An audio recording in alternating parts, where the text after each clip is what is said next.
ఈరోజు మనం చెప్పుకునే నీతి కథ కృతజ్ఞత. గంగులు పెద్ద గజదొంగ. ఎంతో తెలివిగా దొంగతనాలు చేసి తప్పించుకునేవాడు. పాతపల్లి గ్రామస్థుడై వరదయ్యకు నా అనేవాళ్లు లేరు. ఆస్తినంతటినీ దానాలు చేసి దాతగా పేరు పొందాడు. ఒకరోజు రాత్రి గంగులు వరదయ్య ఇంటికి దొంగతనానికెళ్లాడు.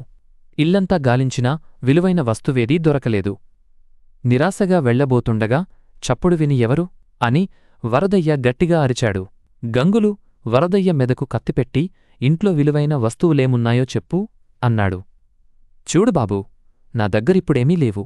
ఉన్నదంతా దానాలు చేసేశాను.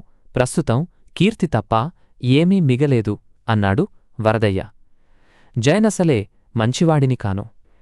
ఏమీ లేవంటే ప్రాణాలు తీసేస్తాను అన్నాడు గంగులు. చావుకి దగ్గరపడ్డవాణ్ణి చంపితే ఏమొస్తుంది? నా ధనమంతా దానధర్మాలకు వెచ్చించాను. కావాలంటే వరదయ్య ఎలాంటివాడని చుట్టుపక్కల గ్రామాల్లో ఎవరిని అడిగినా చెప్తారు అన్నాడు వరదయ్య. వెంటనే గంగులు చేతిలోని కత్తిని కింద పడేసి వరదయ్య కాళ్లపై పడ్డాడు. వరదయ్య ఆశ్చర్యపోయి చూస్తున్నాడు. అయ్యా, నన్ను క్షమించండి. పాతపల్లి వరదయ్యంటే మీరేనని తెలీదు. మీరు చేసిన సాయం వల్లనే నా చెల్లి పెళ్లి జరిగిందని మా అమ్మ చెప్పింది.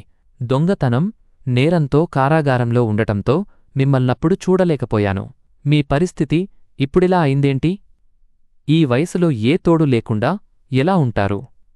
మీరు మా ఇంటికి వస్తే మిమ్మల్ని నేను పోషిస్తాను అన్నాడు గంగులు. ఏంటి, దొంగతనం చేస్తూ నన్ను పోషిస్తావా? నీకు నిజంగా నా మీద గౌరవముంటే దొంగతనాలు మానేసి కష్టపడి బతుకు. అప్పుడు నేను సంతోషిస్తాను అన్నాడు వరదయ్య. తాత, నేను దొంగిలించిన సొమ్మంతా నీకే ఇస్తాను, తీసుకో. కాని మా ఇంటికి వచ్చి మాతోపాటు ఉండటానికి ఒప్పుకో. మా కుటుంబాన్ని ఆదుకున్నావన్న అభిమానంతో అడుగుతున్నా అన్నాడు గంగులు. నువ్వు నాకు దొంగ సొమ్ము ఇస్తావా? నేను సొమ్ముతో పట్టుబడి అందరితో చివాట్లు తినాలా? నేను నీకు మేలు చేశానో లేదో నాకు గుర్తులేదు. కాని నీవు నాకు కీదు తలపెట్టకు. నన్ను ఇలాగే బ్రతకనివ్వు. నాకు డబ్బుమీదే ప్రేముంటే దానాలు చేయకుండా నా ఆస్తినంతా దాచుకునేవాడిని. అంతెందుకు, నా మీద ఇంత ప్రేమ చూపుతున్నానంటే నీ కుటుంబాన్ని ఆదుకున్నానన్న కృతజ్ఞతతోనే కదా? లేకపోతే నన్ను చంపేసేవాడివి నువ్వే చెప్పు. దొంగతనం మంచిదా అని ప్రశ్నించాడు వరదయ్య.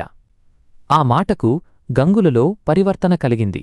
క్షమించమంటూ వరదయ్యను వేడుకున్నాడు. తరువాత దొంగతనాలు మానేసి కష్టపడి సంపాదించుకుంటున్నాడు. అంతేకాదు, వృద్ధాప్యంలో మంచానపడ్డ వరదయ్యను ఆదుకుని తన రుణం తీర్చుకున్నాడు. నీతి: చేసిన మేలును మరువరాదు.